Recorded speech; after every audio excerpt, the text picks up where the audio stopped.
Where is she? Where's who? Jenny. Jenny Death. Who's Debbie Deb? We need you now more than ever, Jenny. We need you, Jenny. Where are you? Where you? Jenny. Where you? Where are you? Hi everyone, Anthony Fantano here, the internet's busiest music nerd, and it's time for our final installment of Last Week, where I talk about my favorite musical occurrences of 2014. Music videos, singles, EPs, and in this video right here, my favorite albums of 2014. 50 of them, to be exact. 50. I'm pretty happy with this list. I hope you are too. And if some album you're thinking of didn't make it onto this list, it's because I either didn't like it enough or I didn't hear it. Cool?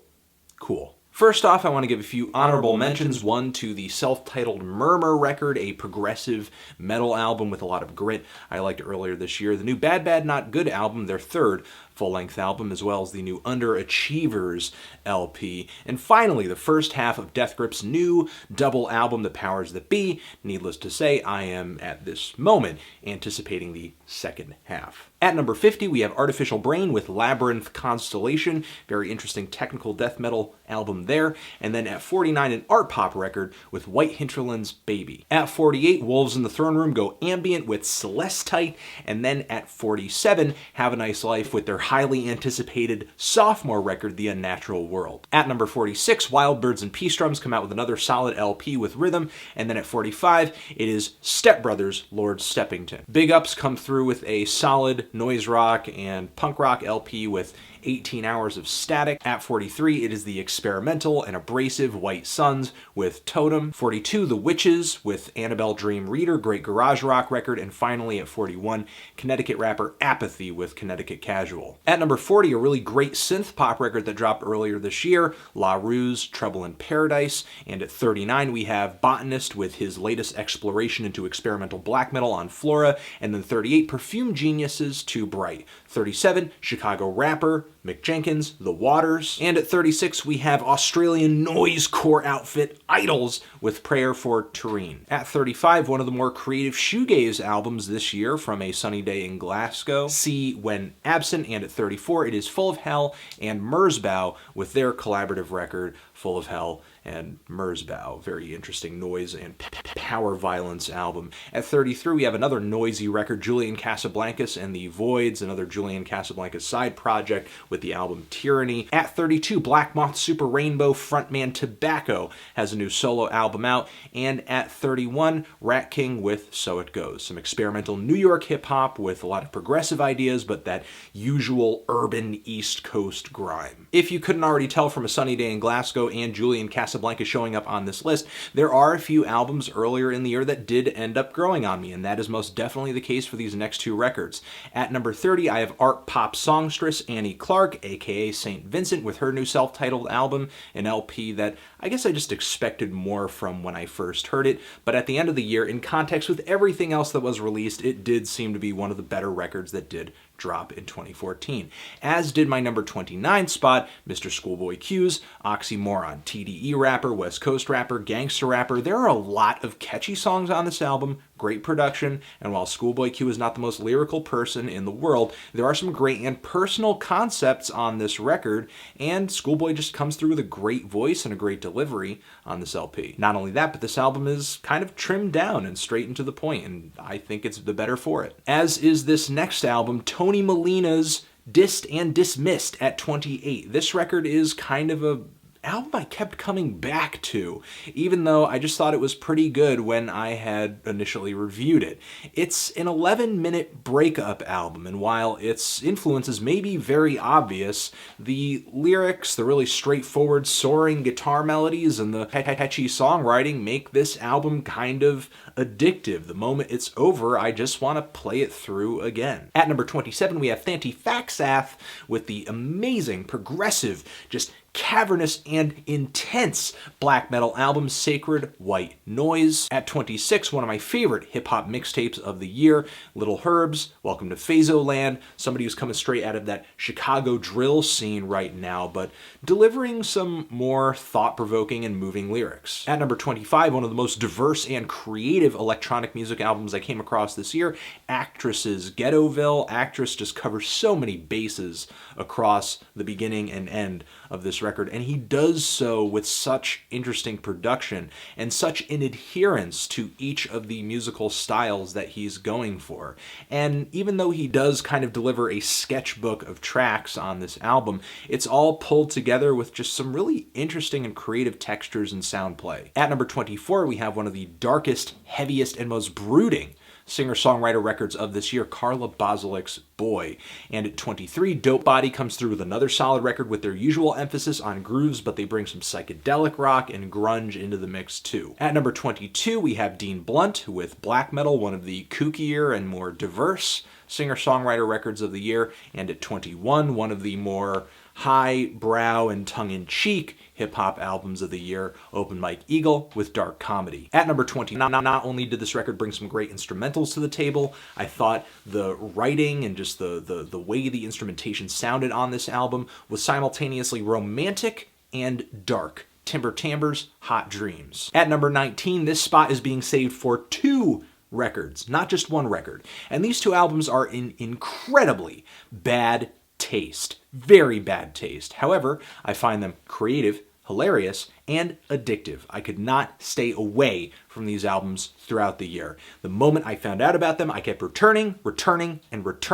Neil Cicerega's Mouth Silence and Mouth Sounds, 2 of the most insane mashup records you will ever put on your ears. At number 18, Tune Yards with Nikki Nack. Meryl Garbus comes through with better songs, better production, and she finds a way to tone down some of the overbearing sounds on her last record while still remaining very eccentric and creative and one of a kind. At 17, one of the most interesting folk metal albums I had heard this year, Panopticon's Roads to the North. If you want to hear black metal fused together with bluegrass and American folk music, this is the album for you. Not only are there just some interesting musical worlds colliding on this album, but there is some very long and ambitious songwriting on this thing, and just the way the instrumentation is mixed, in my opinion, is so gorgeous. At number 16, one of the ugliest, most abrasive, most stomach-churning, and ear-searing albums I have heard this year, Indians from All Purity. If you want to hear sludge metal come together with noise and doom, give this album a listen. At number 15, Cousins to Godspeed You Black Emperor come out with an amazing album, Silvermount Zion's Fuck Off, Get Free, We Pour Light on Everything. Highly recommend this album, as well as this next LP at my number 14 spot, one of the most creative hip-hop albums to come out of New York this year. Really creative production, a rapper whose delivery borders on spoken word, and I think he has a lot of really compelling things to say on this album as well. Uncommon NASA with New York Telephone. At number 13, a hip-hop producer whose love for jazz brought him so far into the genre that not only did he make another album that is fantastic in his usual production style, but bringing on musicians, guest musicians, such as Thundercat, like usual, as well as greats like Herbie Hancock, he kind of inadvertently also made one of the better jazz albums of the year. Of course, I'm talking about Flying Lotus with You're Dead. At number 12, this next rapper is easily one of the most eccentric lyricists right now, and this new album most definitely reflects that, and the way he delivers his lines, his flow, resembles that of like a bebop sax player's horn solo. Of course, I'm talking about Busdriver's Perfect Hair. And at number 11, this artist is not only coming out with his first album in about 15 years, but dropped his record very late in the year, and it is an amazing return to the fundamentals of rhythm and blues music, funk, soul, old school rock and roll music, with some experimentation mixed in there as well. Of course, I'm talking about D'Angelo and the Vanguard's Black Messiah. And now we're here at the 10-10 top 10. These records carry some of my favorite musical moments of 2014, hands down. Number 10, Liars, mess. Liars, with the album Wish You, had a lot of people scratching their heads, though I did enjoy it, but a lot of people were scratching their heads at the band's sudden turn toward electronic music. And on this new record over here, they really pushed through, and they created an album that not only is electronic as well, but contains the usual level of experimentation and thrills and viscera on the band's more rock-oriented stuff. This is one of the band's most punchiest, hard-hitting, and colorful and textured releases. And I think it has some of their best songs on it too. As you may already know, the lead single off of this thing, Mess on a Mission, is my song of the year. So hell yeah to this record, as well as this next LP, Run the Jewels,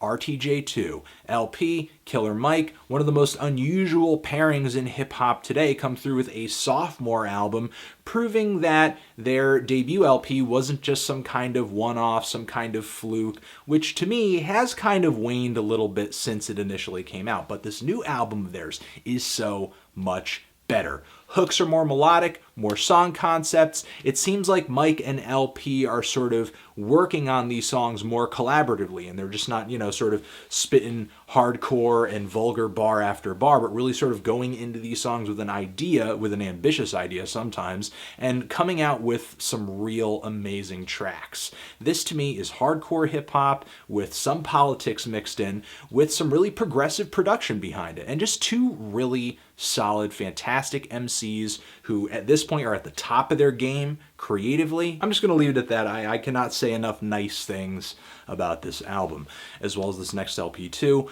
Number 8, one of the most creative, stunning, lush, dense, and very textured R&B albums of this year. Something that is very rooted in a lot of the fundamentals that were kind of pioneered in the genre during the 90s, and yet the production is so progressive and just out there 10 years ahead, in my opinion, of a lot of what is coming out now. FKA Twigs with LP1. Maybe 10 years is a little excessive. At number 7, Metal Album of the Year, Behemoth, The Satanist. What a crushing, fantastic record with just heavy production and some really well-written songs too that include some fantastically arranged horns, keyboards. Behemoth really do a great job of adding some extra instrumentation to the mix and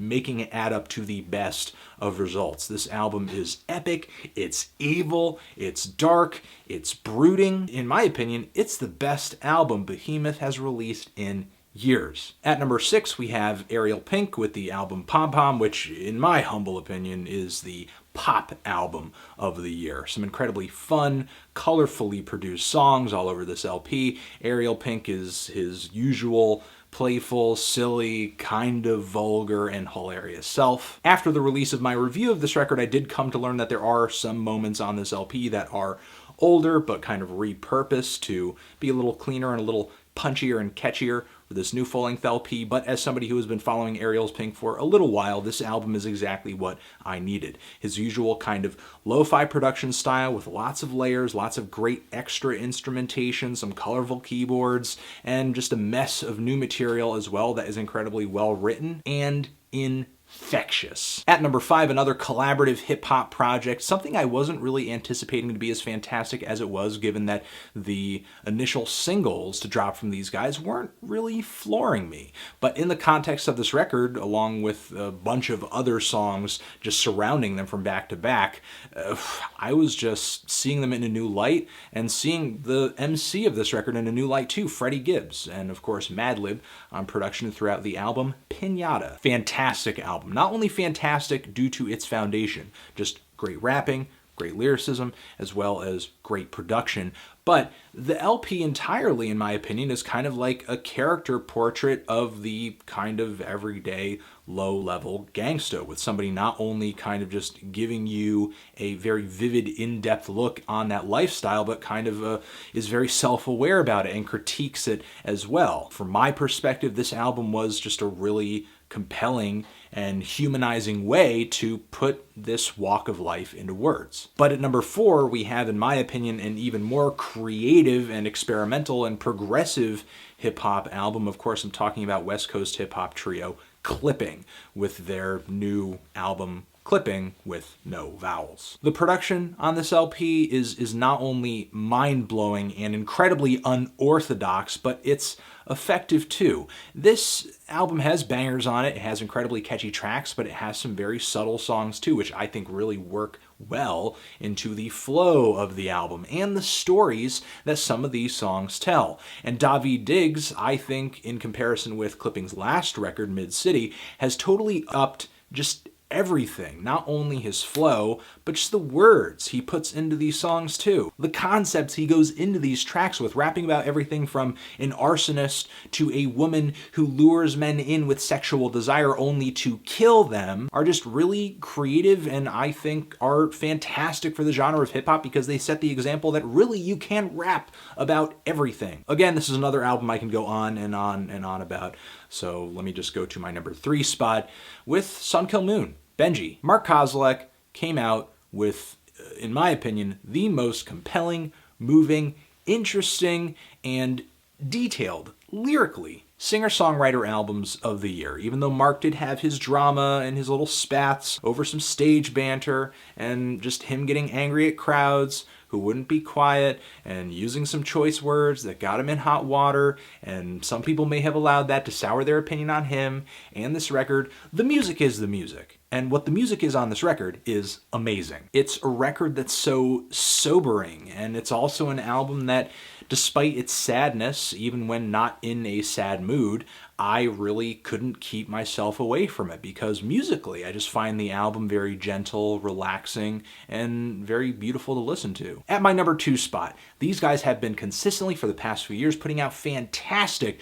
aggressive, just soul-sucking and visceral post-punk and noise rock records. I'm talking about Iceage, and this is their 3rd album here, Plowing into the Field of Love, and this is their most ambitious LP yet. It's their longest, it's their most dense instrumentally. They've been able to bring in horns as well as strings while keeping the band's usual chaotic, noisy, and depressive guitars and drums alive. So there's some great production, great instrumentation, great performances, and in my opinion, the songwriting is great one track after another. And finally, at my number 1 spot, I have to give it to this LP for being my favorite rock record of the year, my favorite record of the year, one of the longest albums of this year, one of the most immaculately produced albums of this year. Sounds utterly amazing on vinyl, crushing, just hypnotic, just grooves on this album are fantastic. The grooves on every single song just get me going and going and going and going. This album just sort of taps into that most primal part of your being and just locks into it just with one hard-hitting beat after another. And as it rides these beats, it just grows and grows and grows in sonic intensity with guitars, with horns, all sorts of background instrumentation, and just gets more and more heated. Just the heat pumps up, it just climbs, it climbs and builds, and does this with one track after another, some songs more subtly than others, displaying some just very soft, beautiful strings. Lyrically, the album deals with a lot of themes centered around the flaws of humanity, at least from what I can read in it. Let's just get the name out there, Swans to Be Kind. You may have seen that coming, and if you did, good for you. Michael Gira and company did a fantastic job on this album. I've done a review praising it pretty in depth, so I don't really feel like I need to, sort of run over all of those points again here, but just, again, it's my number 1 album. Favorite album of the year. So there you go. There you go. my 50 favorite albums of 2014. What are your favorite albums of this year? Let me know. Throw me a top 5 down in the description, and yeah. Cool. Thanks for sticking with me. We had a great year. We heard a lot of great records. We heard a lot of really good records this year.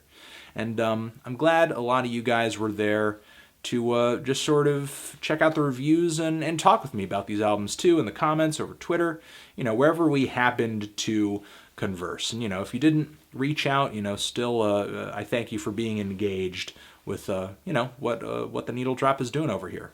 And that's it. I hope I showed you some albums you really enjoyed this year. Because that's really what it's all about for me. Just trying to turn you on to some great records and, talking about other albums we might both have heard, across the 365 days of 2014 as well. Music's a really, in my opinion, important, fantastic art form that is worthy of discussion and dissection and analyzation, because there's so much going on in terms of the culture surrounding the music and what the music technically is actually doing too. So, I really thank you for being a part of this small little corner of YouTube where we just kind of nerd out over music. Yeah. I love you. Transition. Yeah. Looking forward to 2015. Again, what were your favorite albums of this year? Feel free to subscribe. There's a button there somewhere. And you can also check out my other videos with my lists over here too that I have linked. And you're the best. Anthony Fantano, albums 2014, lists forever.